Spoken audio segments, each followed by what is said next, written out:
92 निकालो, मंगलाचरण करें।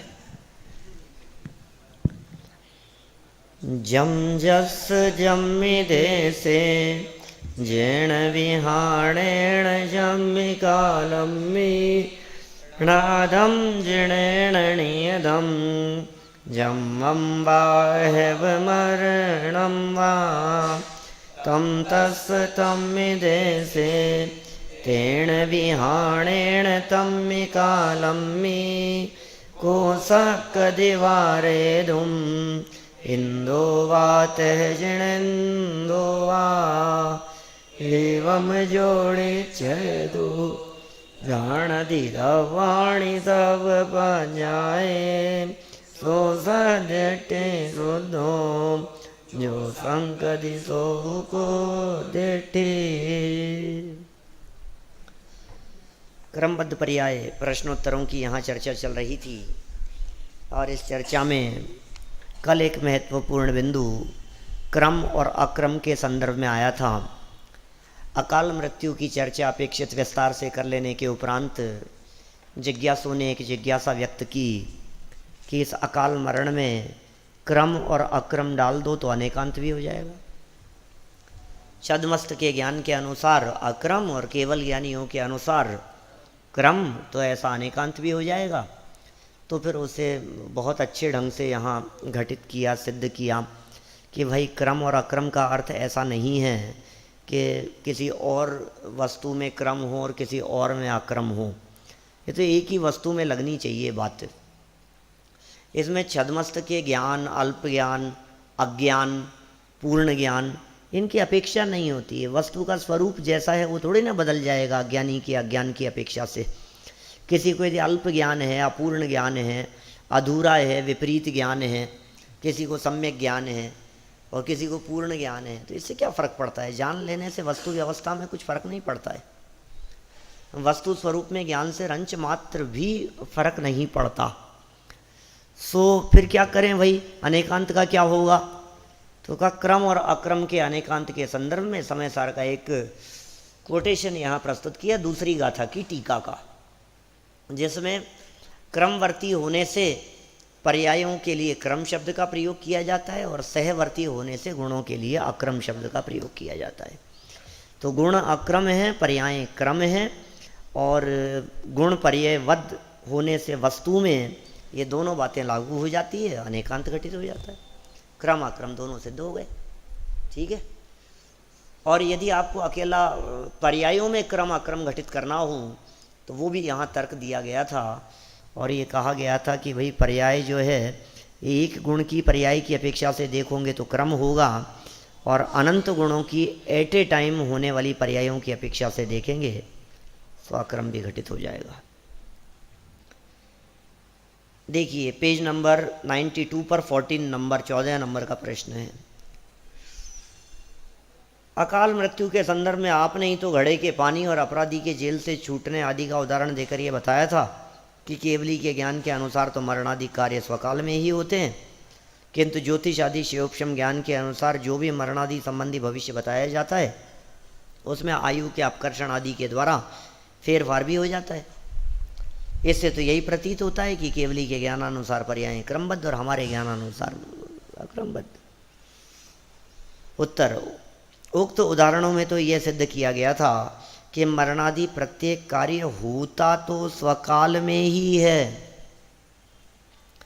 पर उसका कथन दो प्रकार से होता है। यह नहीं बताया था कि कुछ पर्यायें स्वकाल में होती हैं और कुछ अकाल में भी हो जाती हैं। ऐसा थोड़ी ना कहा है कुछ स्वकाल में हो जाएगी कुछ अकाल में हो जाएगी। होती तो सब स्वकाल में ही है, कथन करने में फर्क पड़ता है। आयु कर्म की स्थिति के अपकर्षण आदि के बिना आयु की स्थिति पूर्ण होने के उपरांत होने वाले मरण को काल मरण कहते हैं। जैसे देखिए कोई व्यक्ति 80-90 की उम्र का है, बैठा है, वॉशरूम में गिरा नहीं है, दुर्घटना हुई नहीं है, फिसला नहीं है, कोई बड़ी घटना नहीं घटी, बैठा है, बैठे बैठे ही आराम से नॉर्मल 75, 80, 85, 90 साल की उम्र हो गई, अब धीरे धीरे चलते चलते एकदम बैठे बैठे एकदम आयु पूरी हो गई, तो क्या कहोगे ऐसी स्थिति में? वो आयु कर्म जो है अपना काल पा करके धीरे धीरे करके पूरा हुआ है, यही कहा जाएगा। एक एक निश्चय समय से समय पूरा हो गया, काल पूरा हो गया और मरण हो गया उसको।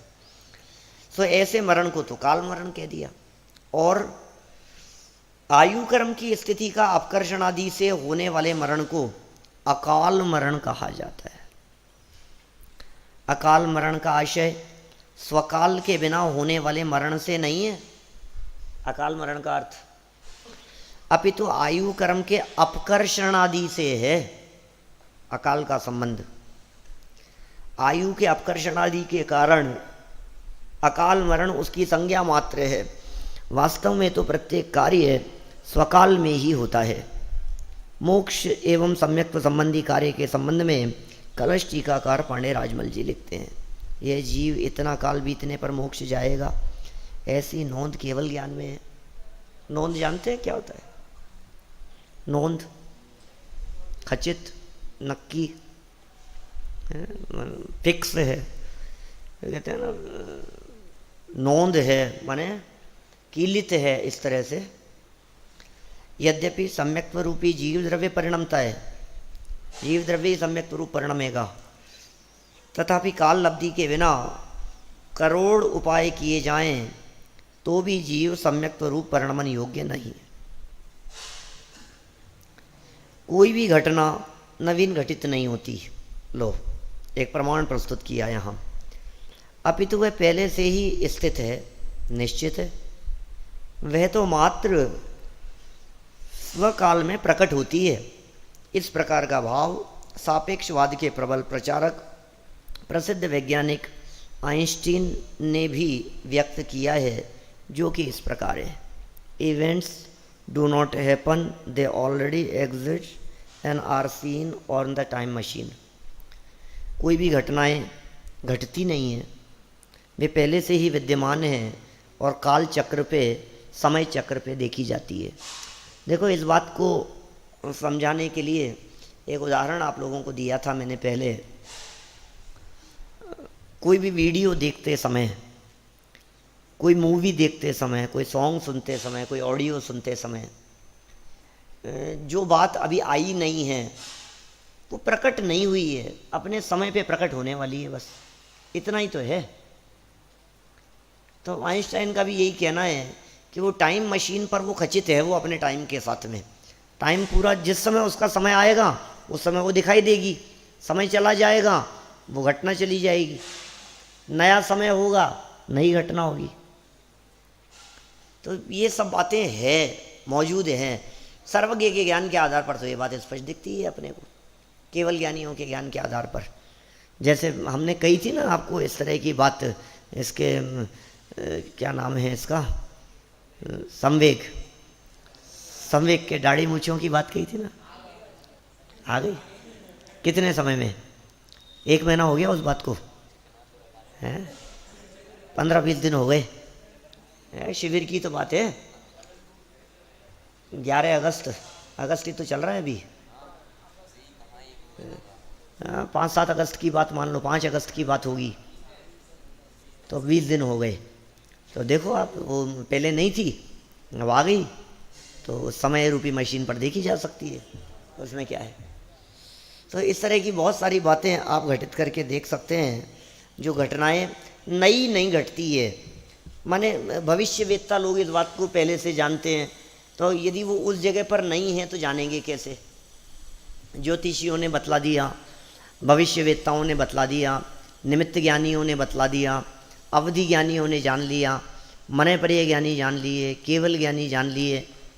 ये जितनी भी बातें दिखाई दे रही है, इन सब ज्ञानों के आधार पर जो कुछ भी जाना गया भविष्य संबंधी, आखिर वो जो निश्चित जाना गया है, जैसे हमने कहा पंचम काल के अंत में एक घटना घटनी है, वो हमें दिख रही है। ये कौन सी घटना घटनी है? कि वही मुनिराज वाली है ना, कल की जो होगा उससे ग्रास मांगा जाएगा, मुनिराज समाधि मरण समझ लेंगे, अंत समय आ गया है, पंचम काल का अंत हो जाएगा। तो ये घटना जो है, ये घटना जो हमें दिख रही है, जो आगम में लिखी है, जो अवधि ज्ञानी निमित्त ज्ञानियों ने जो लिखी है ये बातें हैं, ये उस समय पर देखी जाएगी, ये घटना उस जगह पर देखी जाएगी। माने टाइम मशीन पर यदि आप देखो तो आज से इतने हजार, इतने 100, इतने वर्ष बाद वो घटना वहाँ मौजूद है। ये बात आइंस्टाइन कह रहा है।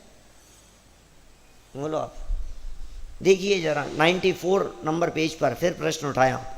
अब मार्मिक चर्चा है, ये तो हो गई समय मशीन वाली, तो अकाल नय की मार्मिक चर्चा है, क्योंकि आगम प्रमाण है।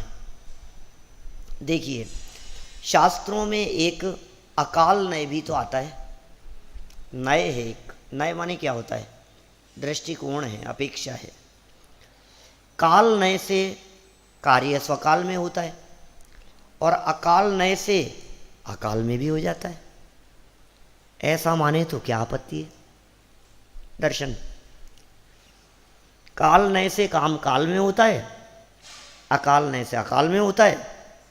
दोनों विवक्षाएं हैं, शास्त्र में आती है ऐसी चर्चा।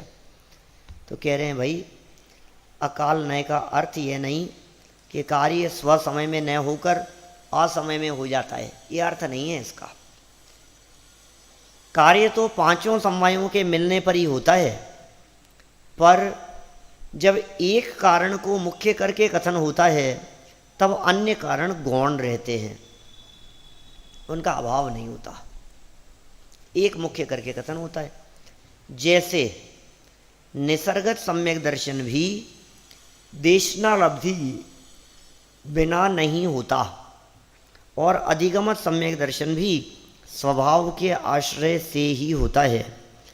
फिर भी जिसमें उपदेश की मुख्यता होती है उसे अधिगमज, और जिसमें उपदेश का प्रसंग प्रत्यक्ष दिखाई नहीं देता उसे निसर्गत सम्यक दर्शन कहा जाता है। जानते हैं ना आप लोग, ये सब बातें पढ़ी है ना आप लोगों ने। तन्निसर्गाद अधिगमाद्वा, इस सूत्र की व्याख्या में सर्वार सिद्धि जैसे ग्रंथों में और सभी व्याख्याकारों ने निसर्गज में अधिगमत सिद्ध किया है, अधिगमज में निसर्गज भी सिद्ध किया है। कल मैंने किसी विद्यार्थी को बताया था ऐसा, किसने पूछा था मेरे से, तुमने पूछा था, तो मैंने कहा था कि वहाँ देखना तुम्हारे को वो प्रकरण मिलेगा। तीर्थंकर केवलियों की बात कही थी मैंने, देखा तुमने वहाँ? नहीं देख पाए। तो देखना निसर्गज में अधिगमज पना, अधिगमज में निसर्गज पना। हमें बतलाइए सम्यक दर्शन की प्राप्ति 5 लब्धियों पूर्वक होती है, इतना तो जानते हैं सब। शिवोक्षम विशुद्धि देशना प्रायोगिकरण 5 लब्धियों पूर्वक होगी सम्यक दर्शन की प्राप्ति। अच्छा ये बतलाओ इन 5 लब्धियों में से 5 जरूरी है? कोई नहीं होगी तो चल जाएगा? किसी व्यक्ति को निसर्ग सम्यक दर्शन हुआ तो देशना लब्धि है या नहीं है? देशना तो नहीं है, तभी तो निसर्गज कह रहे हैं उसको। पूर्व भाव की देशना है, ये बात है। तो पिछले भाव में किसी ने सुनी थी, वो देशना भी है ना आखिर, इसका मतलब वहां देशना की मुख्यता नहीं है, स्वभाव के अवलंबन की मुख्यता है, प्रत्यक्ष देशना नहीं है। अब उल्टा लगा लो, निसर्गज की बात करो, अधिगमज की बात करो, उपदेश दे रहा है व्यक्ति, वो उसको सुन करके सम्यक दर्शन हो गया, तो क्या स्वभाव का अवलंबन नहीं था क्या? बिना स्वभाव के अवलंबन के सम्यक दर्शन कैसे होगा? वो भी था ही नहीं हमसे, तो फिर उसको अधिगमज क्यों कह रहे हो, उसको निसर्गज क्यों कह रहे हो? तो भाई ये मुख्यता और गौणता की अपेक्षा से किए गए कथन है। ऐसे ही काल और अकाल की चर्चा है। देखिए उसी प्रकार जिस कार्य की उत्पत्ति में काल को छोड़कर पुरुषार्थ आदि अन्य समवाय प्रमुख दिखाई देते हैं उसे अकाल का विषय कहा जाता है, तथा जिसमें काल की मुख्यता दिखाई देती है उसे काल का विषय कहा जाता है। इसी को इस प्रकार व्यक्त किया जाता है कि काल नय से स्वकाल में कार्य होता है और अकाल नय से अकाल में। इस कथन का तात्पर्य यह कदापि नहीं है कि कार्य समय के पहले हो गया। बहुत स्पष्ट है सारी बातें। प्रवचन सार में जहाँ काल नय और अकाल नय का कथन है वहाँ तो आम का उदाहरण देकर के साफ साफ लिखा है। पढ़ा है आपने किसी ने? प्रवचन सार परिशिष्ट में जहाँ 47 नयों की चर्चा की है, अगले साल पढ़ोगे आप लोग, शायद उसके अगले साल पढ़ो, फाइनल में जाओगे तब पढ़ोगे। सो क्या है चक्कर ये काल और अकाल नय का। बहुत सारे नए हैं, वस्तु के धर्मों की चर्चा की है। एक धर्म को विषय करने वाला एक नय होता है। आत्मा में नए धर्म बतलाए भाई, एक काल नामक धर्म है आत्मा में, एक अकाल नामक धर्म है आत्मा में। तो जब काल धर्म की मुख्यता से कथन करेंगे तो काल नय कह देंगे, अकाल धर्म की मुख्यता से कथन करेंगे तो अकाल नय कह देंगे। एग्जाम्पल दिए गए वहाँ।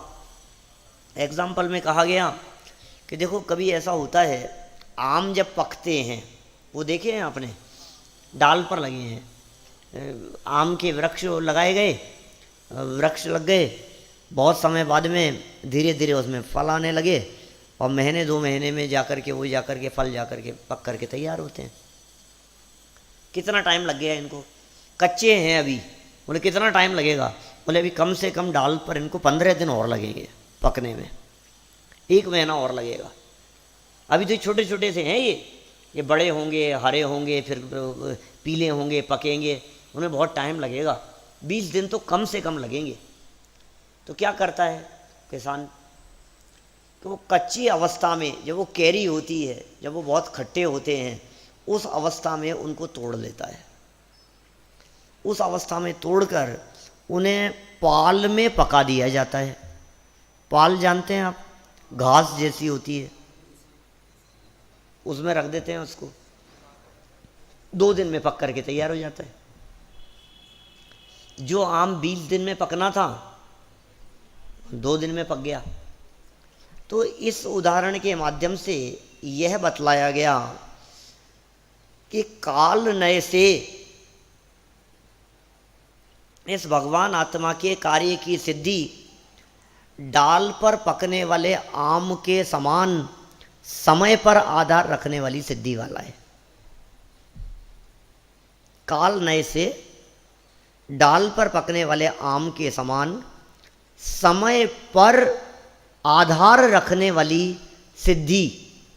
कार्य की सिद्धि कब होगी? समय पर आधारित है, 20 दिन लगेंगे।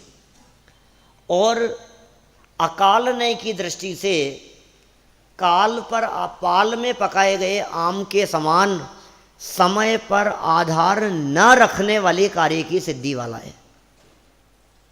ये उदाहरण दिए गए काल और अकाल के लिए। अब इस उदाहरण को देखकर सामने वाला क्या कह रहा है?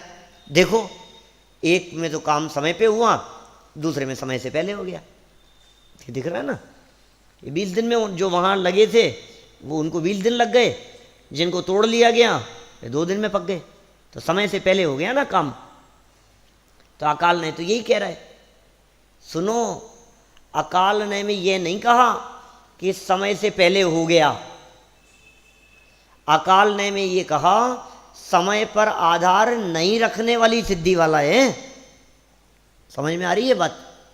ध्यान से देखना प्रवचन सार का वो प्रकरण उठा करके। ये बिल्कुल नहीं कहा गया है समय से पहले हो गया। समय से पहले कैसे लगा लिया तुमने? समय से पहले कैसे लगा लिया? मैं आपसे पूछता हूं, जिस किसान ने आम को वहां से तोड़कर पाल में रख दिया, अभी रखा है, हमने उससे पूछा बोलो ये कब पकेगा, क्या जवाब होगा? आदर्श क्या जवाब होगा? 2 दिन में। फिर वो कितने दिन में पकेगा आम? 2 दिन में। तो समय पे हुआ ना। पॉइंट समझ में आ रहा है तुम्हारे को? क्या समझ में आई बात? आम को तोड़ लिए कच्ची अवस्था में, उसको उसमें रख दिया, पाउडर वगैरह पुड़िया वगैरह रख देते हैं आजकल लोग। आम की पेटी आती है ना, कच्चे होते हैं तो उसके अंदर वो कुछ केमिकल की कोई एक पुड़िया पैकेट में बांध करके रख देते हैं, सफ़ेद सफ़ेद सा पाउडर जैसा होता है। वो कहते हैं कि भाई इसको इसमें डाल दिया है, तुम चिंता मत करो, 3 दिन में 2 दिन में पक करके तैयार हो जाएंगे। तो 2 दिन क्यों लगे ये बताओ? काल है ना, वो समय निश्चित है ना कि 2 दिन लगेंगे। आप ऐसा तो नहीं कह सकते हो कि ये पहले ही हो गया, जल्दी हो गया। जल्दी तो तब कहें हम जब वो 2 दिन में पकने वाला हो और वो 2 घंटे में पक जाए, तब तो हम कहें जल्दी हो गया। लेकिन तुम ही कह रहे हो 2 दिन तो लगेंगे साहब, 2 दिन से पहले तो नहीं होगा बाबूजी, 2 इतना तो समय देना पड़ेगा आपको। हथेली पे सरसों थोड़ी ना उगती है, ज़्यादा आप कहोगे तो वो ऐसे जवाब देगा, उल्टा जवाब देगा। इतना टाइम तो लगेगा। तो हमें यही कहना है आपसे कि जिस कार्य को होने में 20 दिन लगने हैं उसमें 20 दिन लगेंगे, और जिसमें 2 दिन लगने हैं उसमें 2 दिन लगेंगे। समय से पहले का क्या मैटर आ गया? ये कहाँ से लगा दिया तुमने समय से पहले? यहाँ वही उदाहरण दे करके फिर बात कही गई है आगे चल करके, जीव अजीव जैन अजैन वाली। अजैन का अर्थ जैन से पहले नहीं होता, अजीव का अर्थ जीव के पहले नहीं होता। तुमने अपनी 1.5 अकल से सारी बातें लगा ली है। पहले का क्या सवाल है इसमें? और पहले तो तब कहा जाए जब तुरंत कर दो, ऐसा तो होता नहीं है। और गजब की बात सुनो, उसमें भी जिस आम को 2 दिन में पकने का काल आ गया है, वो आम तुम्हारे द्वारा डाल से तोड़ा जाता है और पाल में रखा जाता है। जिसको पकने का काल अभी 20 दिन बाकी है, वो तुम्हारे द्वारा तोड़ा ही नहीं जाता, वो डाल पे रह जाता है।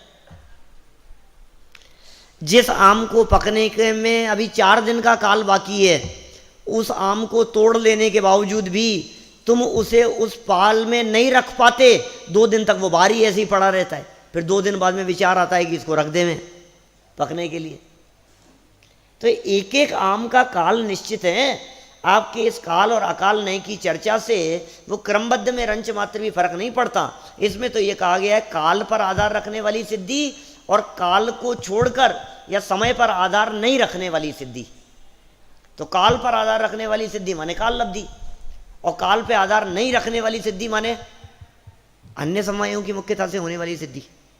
इतनी सी बात कही गई है। मैं समझता हूँ आपको समझ में आ गई होगी बात। बोलो, समझ में आई कि नहीं आई? यही सब इन्होंने यहाँ समझा दिया है। 96 पेज पे देख लो, 5 पर तो यही समझाया है। हमने 2-3 दिन पहले भी तुम्हें कह दिया था 5 समवायों से कार्य होता है, और 5 में से काल की मुख्य काल लब्धि जहाँ मुख्य होगी वहाँ कह दिया काल, बाकी 4 समवाय मुख्य होंगे वहाँ कह दिया अकाल। तो सिंपल सी बात है, इसमें क्या है। देखिए आप आगे, तो काल लब्धि को छोड़कर अन्य पुरुषार्थ आदि समवायों की अपेक्षा से कथन करने पर अकाल हो जाता है। देखो 96 पेज पे देखना, 4थी लाइन ऊपर से।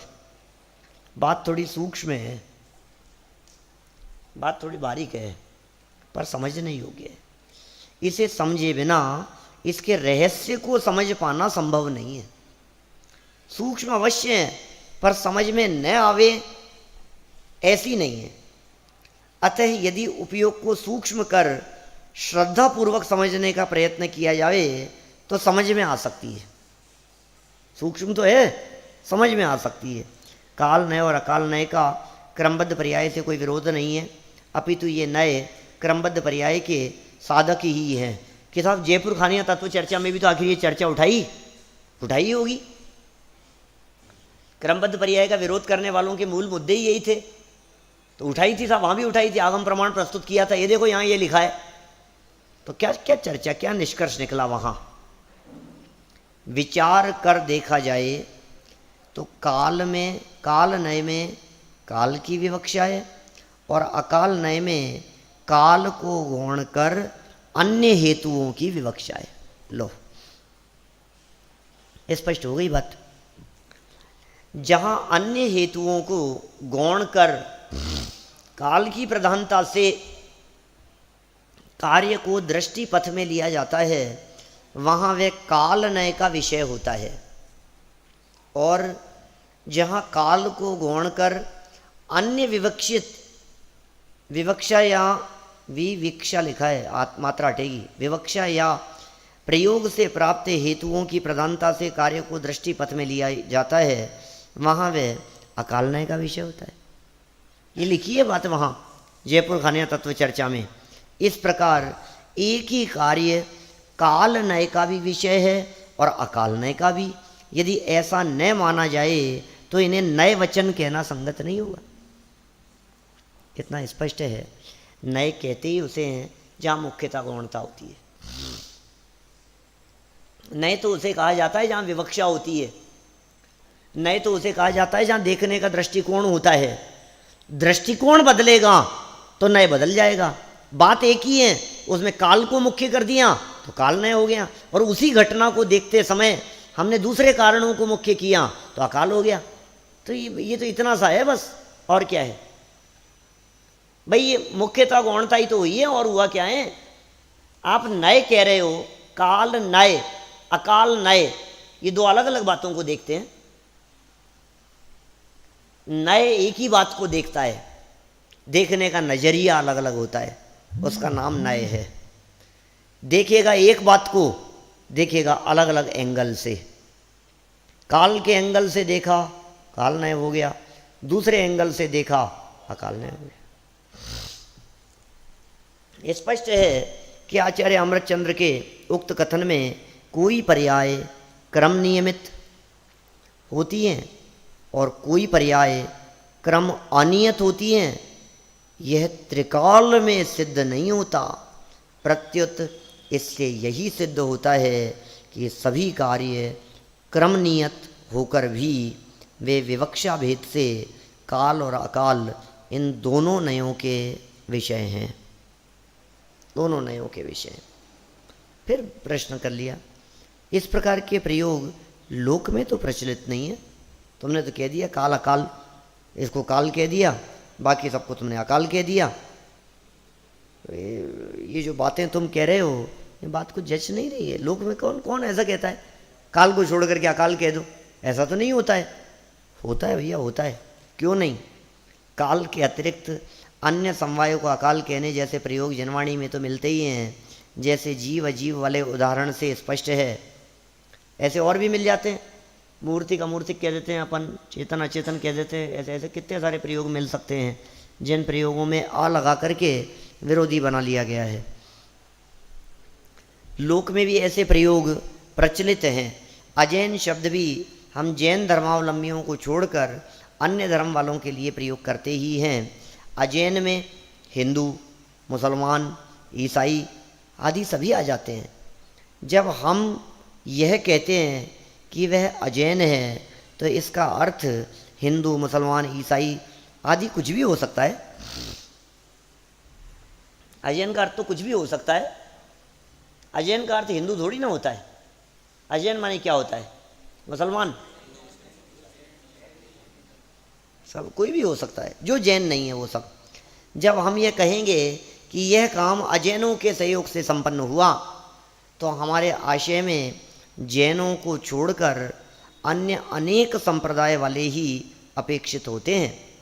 जब हमें इसमें कोई शंका नहीं होती, तब अकाल का अर्थ काल के अतिरिक्त बाकी समवाय करने पर भी आपत्ति क्यों, अर्थात आपत्ति नहीं होनी चाहिए।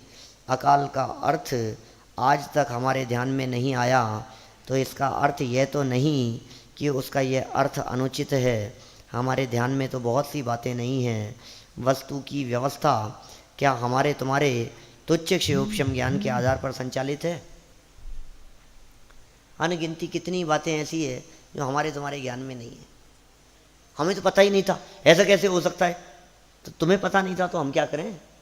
तुम्हें क्यों नहीं पता था? तुम्हें पता होनी चाहिए था। क्या क्या पता है तुम्हारे को? तुम सर्वज्ञ तो हो नहीं गए। सारे शास्त्र तो तुमने पढ़ नहीं लिए। कितने शास्त्र पढ़े हैं? एक दिन हमने पूछा था, तुमने कह दिया था कि नहीं, ज़्यादा नहीं पढ़े, हम तो जितना कोर्स में उतने ही पढ़े हैं बस। तो उससे क्या होगा? क्या यह बात विचारणी नहीं है? यदि है तो फिर एक बार गंभीरता से विचार कीजिए। विचार करने पर सब कुछ स्पष्ट हो जाएगा, और विचार नहीं करने पर कुछ भी स्पष्ट नहीं होगा। सो इस तरह से ये प्रकरण अपने क्रमबद्ध पर्याय कुछ प्रश्नोत्तरों के प्रकरण भी यहाँ जो महत्वपूर्ण प्रकरण थे वो सब संपन्न हो गए हैं। अब तो बातें हैं, बातों का क्या। 103 नंबर पेज तक जो ये प्रकरण है, 2-5 पेज का ये प्रकरण कल हम पढ़ लेंगे। बातें ही बातें हैं तो कोरी, इधर उधर की बातें हैं, है ना, घुमा फिरा करके। मान लो, मान क्यों नहीं लेते हो? मान लो तो अच्छा रहेगा, निर्भय हो जाएंगे, आशा और उम्मीद तो बनी रहती है, इससे ऐसा हो जाएगा। फिर हम नहीं मान रहे हैं, तुम इतना क्यों समझाते हो, तुम्हें इतना आग्रह क्यों है? ऐसी बातें हैं।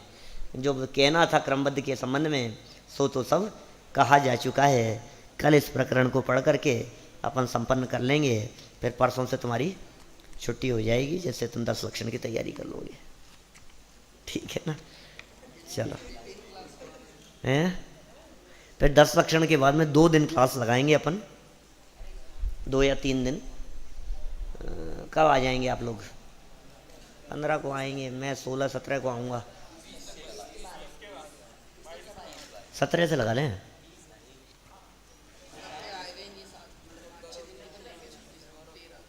छुट्टी भी लेंगे उसके बाद भी? 10 लक्षण के बाद घर जाएंगे?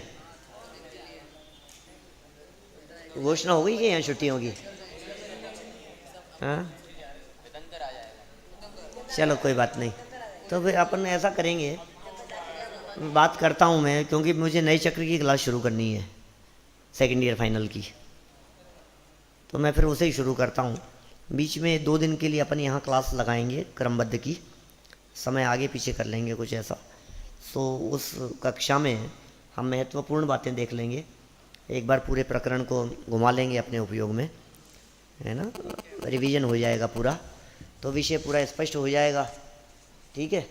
और कुछ महत्वपूर्ण बातें हो जाएगी, कुछ प्रश्नोत्तरों की चर्चा हो जाएगी, कुछ आपकी सुन लेंगे, सुना देंगे, ऐसी सब बातें हो जाएगी। तो चलो ठीक है, ख़त्म करें। और महावीर भगवान की कल बैठेंगे अंतिम दिन। ठीक है, बोलो बोलो भाई, क्या है? पृथ्वी बस थोड़ा सा समझा दो ना आप मुझे। नरक की जो वो है ना, रत्न प्रभा, उसके हाँ 3 डिवाइड कैसे किए? खर, पंख और अब्बहुल। ये हो गए ना, तुमने कर तो दिए। नहीं वो तो ठीक है वैसे, लेकिन मतलब जब मैं समझाऊंगा तो समझाने में कैसे, मतलब वो